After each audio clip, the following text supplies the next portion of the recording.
Hello, welcome back to my channel. Today, we are learning about the Hwarang warriors. In the 6th century, a secret order of elite youth warriors rose in Korea. They trained in martial arts, swordsmanship, strategy, and lived by a strict code of honor. They weren't monks, they weren't samurai. They were the Hwarang, the flowering knights of the Silla kingdom, and they would change the course of Korean history. Korea in the 500s was divided into 3 powerful kingdoms: Goguryeo, Baekje, and Silla. Constant wars raged for dominance, and Silla, the smallest of the 3, was in danger of being crushed.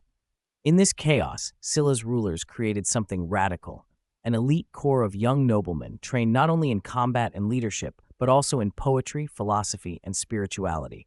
They were called Hwarang, meaning flower youth, and their beauty and refinement were matched only by their ferocity in battle.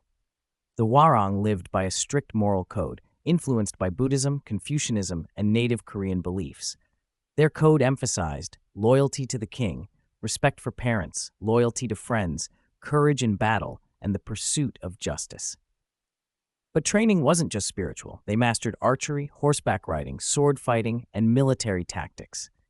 This blend of philosophy and martial discipline made them warrior scholars, young men who could both write poetry and lead armies. The Hwarang weren't just ceremonial. They became a decisive military force in Silla's rise. One famous warrior, Kim Il-sung, started as a Hwarang and went on to become Silla's greatest general. He led campaigns that eventually unified the Korean peninsula under Silla rule in the 7th century. In battle, the Hwarang fought with fanatical bravery. Chronicles tell of young warriors charging into hopeless fights, choosing death with honor over retreat. Their reputation spread across Korea, striking both fear and admiration in their enemies. The Hwarang left more than military victories behind. Their fusion of philosophy, spirituality, and martial training influenced Korean culture for centuries. Many scholars believe that modern Korean martial arts, including Taekwondo, draw inspiration from Hwarang principles of discipline and honor.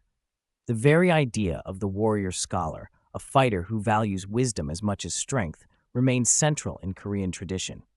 Were the Hwarang simply young aristocrats trained for war, or were they a secret brotherhood, bound by loyalty and ritual, who shaped the destiny of a nation? The truth lies somewhere in between. But one thing is certain: without the Hwarang, there may never have been a unified Korea. The Hwarang were more than warriors. They were poets, leaders, visionaries, a generation of young men whose courage helped forge a nation. And even today, they remain symbols of honor, loyalty, and sacrifice.